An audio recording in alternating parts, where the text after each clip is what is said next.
11:22 remaining here in the second half.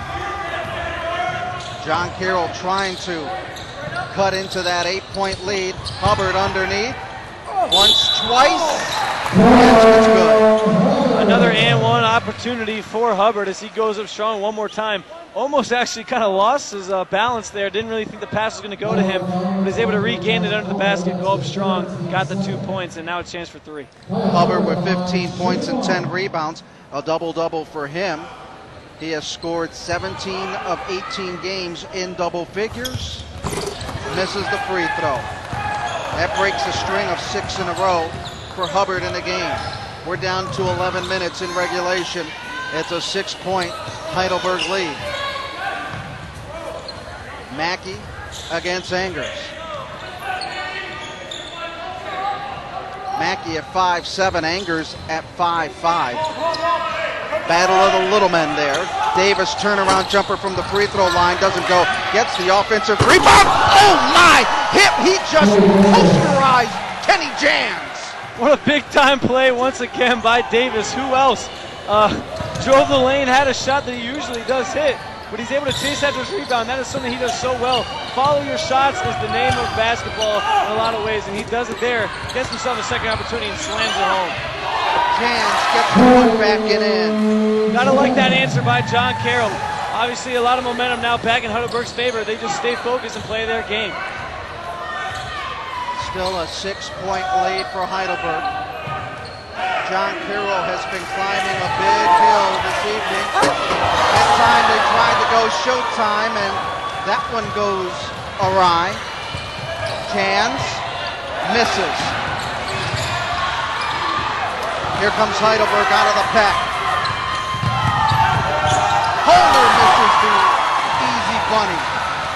And action. Oh, it's a block, and the coaches wanted a blocking call of the foul as Smith goes up, and the foul on John Carroll, and that could have been a goaltending call.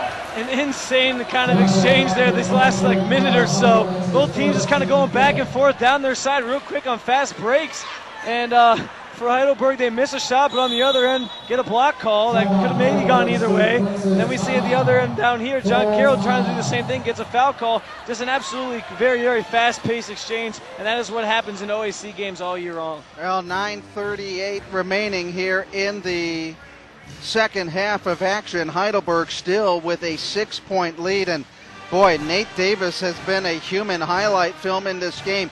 You look at how Davis and his high-flying act, then you look at Kyle Hubbard. He's the working man's guy who comes in, goes in hard. He may not be the jumper, but he's going to fight hard for every point that he gets. Oh, absolutely. That's something I mentioned a little bit earlier. He's going up against guys down low like Blue and Davis, who are just extremely very tall guys, very aggressive guys as well down low. And he's trying to just use his body against them and go up strong. And in a lot of cases, he's getting good shots off. As we mentioned, sometimes just not getting the role that he expects that he normally does get in games.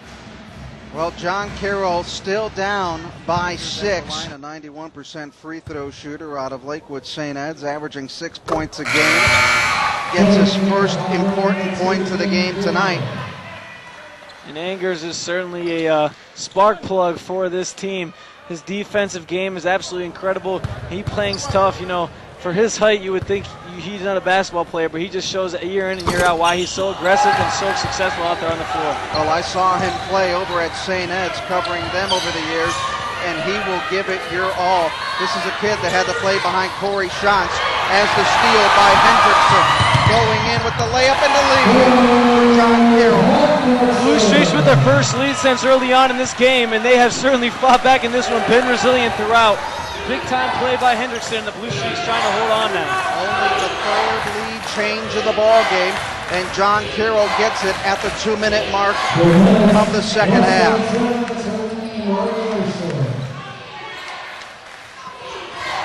Mackey with a basketball. Now let's see what Heidelberg can do being down by a point. Blue inside the paint. Got it blocked by Jans. A big-time block by Jans right when the Blue Streaks needed it. They will now set up their offense with 1:36 to go. Try to get off a good shot here and increase their lead. Sweeney gets it off to Hubbard. Hubbard with 19 points and 12 rebounds. Playing a little two-man game up top. Shot clock down to 10. Hubbard driving and the foul. He'll go to the line for two. Hubbard very excited after that one. Thought he could have maybe got the roll, but just a little too hard off the backboard. Nonetheless, a good free throw shooter now will go to the line. He'll try to add to this lead with 1:14. Let's check it out one more time. It was all Hubbard pretty much, taking it himself, drives the lane strong, goes up with it, and just a little too strong off the glass. Jackson Blue getting called with the foul, and that'll send Hubbard to the free throw line. And he missed it. Blue Streaks certainly need to close out this game from the line. It's always key. You see teams blow games like this sometimes by not hitting those free throws. Let's see if he can hit the second one here. Hubbard 8 of 13, 8 of 14. Big miss. Now Heidelberg could retake the lead, but Coach Golson will call a timeout with 1:11 remaining here in the second half of action. John Carroll still clinging to a 1-point lead. And as we said, when they got the lead, their previous lead was back at the 17:49 mark of the first half of action. And their biggest lead of the game, too, biggest lead of the game for Heidelberg has been Adam Mendoza. Spencer German, glad to have you along here on Sports Time Ohio. Boy, what a game have we had tonight. We've had a little bit of everything. We've had a big lead for Heidelberg, great shooting in the first half, but in the second half it's been different. And you got to give John Carroll a lot of credit. They did not quit in this second half. And these are the kind of games we love to see, especially in the OAC. Such tough teams, they play each other very well, and they know each other very well. And I think the Blue Streaks have proven that. Nonetheless, obviously a great player in Anthony Davis, but they have found a way to be effective against him, and they have hung in there. Incredible comeback by them. They got to be very proud of themselves and try to just finish this game off now with a 1-point lead. Well, with 71 seconds remaining, the big key will be the free throws. In this game, John Carroll shooting 67% at the line, while Heidelberg is shooting 46%. John Carroll, 21 trips to the charity stripe. Now Heidelberg with a basketball, looking to regain the lead here as we are down to the final minute.